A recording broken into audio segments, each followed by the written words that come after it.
Regardez autour de vous. Si vous êtes dans un bureau en ce moment, il y a de fortes chances que vous puissiez voir au moins une douzaine d'autres personnes. Gros plans, murmures, roulettes de chaises, bourdonnement du bureau. Vous entendez probablement Dave de la comptabilité raconter bruyamment ses aventures gastro-intestinales du week-end. Vous pourriez même sentir la salade de thon douteuse que Suzanne du marketing a réchauffée au micro-ondes il y a 3 heures. Ceci, nous dit-on, est l'avenir du travail. On appelle ça un bureau en open space. On nous l'a vendu avec une belle brochure glacée. Photos de brochure. Des gens souriants qui montrent des tableaux blancs. Photos de brochure, des percées synergiques mises en scène. C'était censé favoriser la collaboration. C'était censé favoriser l'innovation. C'était censé favoriser une culture d'entreprise dynamique. C'était un mensonge audacieux, effronté et franchement insultant. Le bureau ouvert n'est pas un centre d'énergie créative. C'est un système de contrôle méticuleusement conçu, se faisant passer pour un terrain de jeu pour adultes. Pensez-y.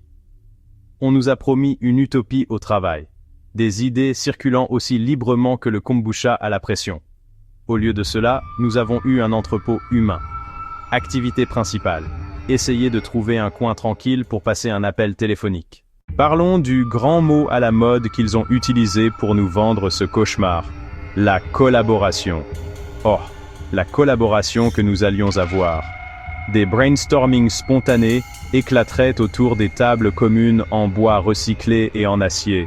Des rencontres fortuites près de la machine à café artisanale résoudraient des problèmes complexes qui avaient dérouté des départements entiers pendant des semaines. L'air lui-même crépiterait de l'électricité du génie partagé. Ça a l'air merveilleux, n'est-ce pas? On dirait un épisode d'une série télévisée sur une start-up vaillante qui est sur le point de changer le monde. C'est, bien sûr, une fiction complète et totale. Le genre de fiction qui vous fait vous demander si les gens qui l'ont écrite ont déjà rencontré un être humain. La réalité du bureau ouvert est qu'il tue activement la collaboration significative. Quand vous êtes assis dans une pièce géante avec 50 autres personnes, la dernière chose que vous voulez faire est d'entamer une conversation bruyante et spontanée sur un nouveau projet. Pourquoi? Parce que vous savez que cela agacera instantanément les 37 personnes autour de vous qui essaient désespérément de se concentrer sur leur propre travail. Alors que se passe-t-il? Au lieu de parler, nous nous retirons. Nous mettons de gros casques anti-bruit qui hurlent « Ne me percevez pas ». Nous envoyons des emails et des messages instantanés à la personne assise littéralement à 1 mètre de nous parce que c'est moins perturbant que de lui parler réellement. L'outil même conçu pour augmenter l'interaction en face à face a fait de nous tous des ermites numériques. La promesse de synergie était un cheval de Troie. C'était une excuse agréable pour mettre en œuvre un système qui profite aux résultats de l'entreprise, et non à la productivité ou au bien-être des employés. C'est le pire de tous les mondes possibles. Pour la suite, nous devons parler d'un philosophe du XVIIIe siècle nommé Jérémie Bentham. Oui, je sais, restez avec moi. Bentham a conçu une prison hypothétique appelée le panoptique. La conception était simple, une tour de garde centrale et un anneau de cellules. Les gardiens de la tour pouvaient voir dans chaque cellule, mais les prisonniers ne pouvaient pas voir les gardiens. Les prisonniers ne savaient jamais s'ils étaient surveillés, ils devaient donc supposer qu'ils l'étaient toujours. En conséquence, ils contrôlaient leur propre comportement. C'est un concept brillamment sinistre pour assurer l'obéissance. Et devinez quoi? Vous travaillez probablement dans une version moderne et moquettée de cela en ce moment même. Votre bureau, en open space, est un panoptique d'entreprise. Il n'y a peut-être pas de tour de garde littérale, même si je ne serais pas surpris de la part de certaines entreprises, mais l'effet est exactement le même. L'absence de murs, les cloisons basses, les salles de conférences vitrées, tout est conçu pour créer un état de visibilité constante. Votre manager n'a pas besoin de se lever de son bureau. Il lui suffit de lever la tête. Soyons honnêtes, le cerveau humain n'est pas un super ordinateur.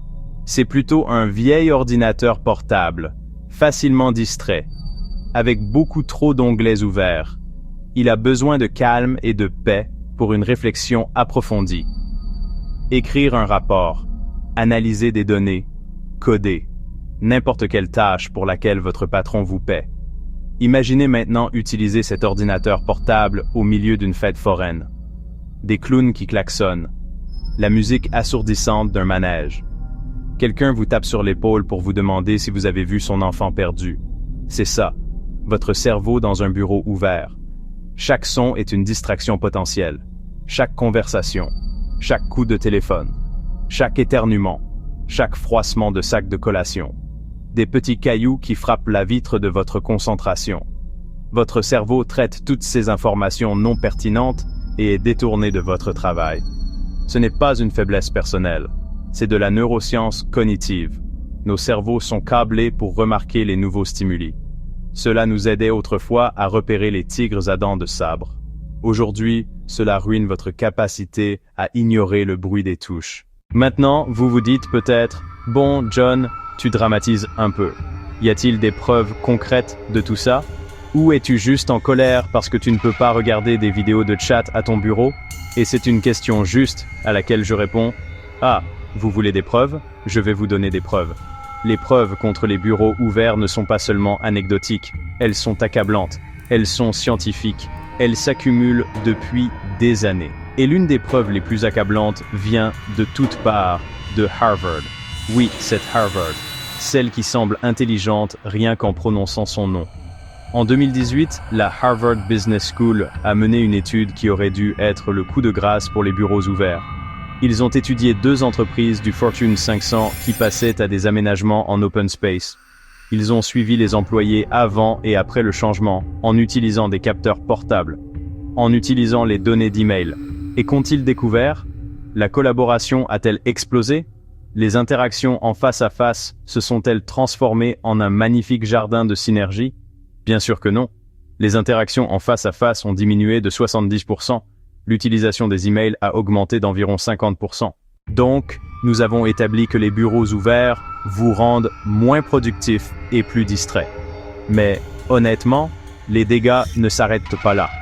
Les effets négatifs sont bien plus profonds, s'infiltrant dans votre bien-être mental et émotionnel.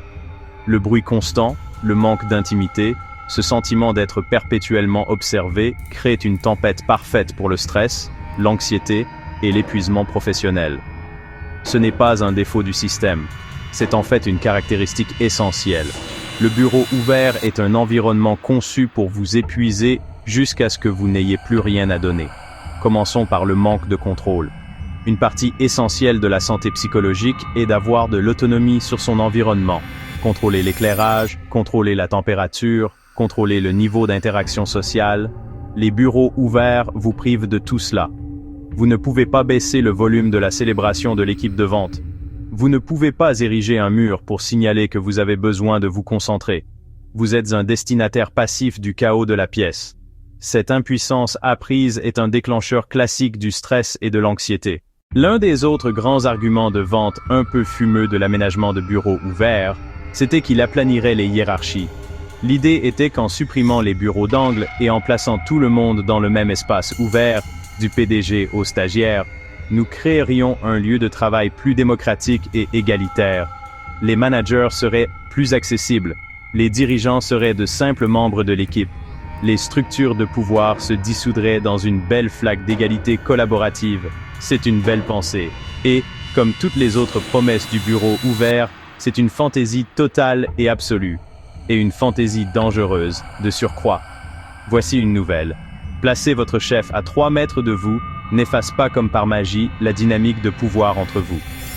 Votre chef peut toujours vous licencier. Votre chef approuve toujours vos jours de congé. Votre chef détermine toujours si vous obtenez une augmentation.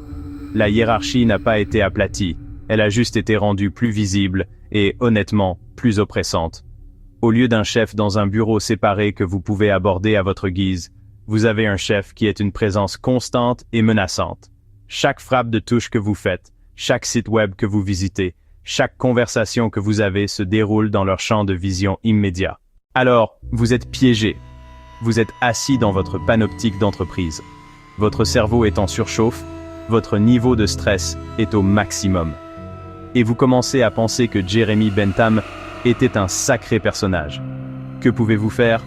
Quitter votre travail et devenir un ermite qui vit dans une yourte en forêt. Tentant, mais peut-être pas l'option la plus pratique. La bonne nouvelle c'est qu'il existe de petits actes de rébellion subtils dans lesquels vous pouvez vous engager, pour retrouver un peu de votre santé mentale et de votre concentration. Il est temps de riposter, discrètement bien sûr, car tout le monde vous observe. D'abord, le casque. Un grand et beau casque anti-bruit. C'est votre première et meilleure ligne de défense. C'est le symbole universel de « je suis en pleine période de rush ». Deuxièmement, devenez un maître de la migration stratégique. Votre bureau attitré n'est pas votre cellule de prison. Apprenez à connaître l'aménagement de votre bureau. Y a-t-il une salle de conférence vide que vous pouvez réserver pendant 1 heure sous prétexte d'une séance de travail approfondie? Y a-t-il un fauteuil inconfortable dans un coin oublié du hall? Écoutez, on s'est bien amusé ce soir. On a parlé de prison du XVIIIe siècle, de plantes de bureaux tristes, de la souffrance synchronisée du travailleur moderne. Mais ce n'est pas qu'une blague. C'est un problème grave qui affecte la santé mentale de millions de personnes et la productivité de millions de personnes. Pendant des décennies, on nous a servi un mensonge sponsorisé par les entreprises. On nous a dit que ces espaces chaotiques étaient bons pour nous, stressants, déshumanisants. On nous a dit qu'ils nous rendaient plus créatifs, plus collaboratifs, plus connectés. Il est temps, maintenant, de dénoncer ça, fortement, de préférence en se tenant debout sur un bureau. La première étape de toute révolution est la prise de conscience. Vous connaissez maintenant la vérité. Vous savez que les bureaux ouverts ne sont pas synonymes de collaboration. Ils sont synonymes de contrôle, de réduction des coûts. Vous connaissez l'effet panoptique. Vous savez ce que dit la science. Vous êtes maintenant armé d'informations, et c'est une arme puissante. Merci beaucoup d'avoir regardé jusqu'à la fin. Si cette vidéo vous a été utile, n'hésitez pas à vous abonner pour plus de contenu de ce type. Appuyez sur le bouton « J'aime » si cela vous a aidé, et partagez-la avec quelqu'un qui pourrait en bénéficier. Des questions ou des suggestions pour de futures vidéos? Laissez-les dans les commentaires ci-dessous. À la prochaine.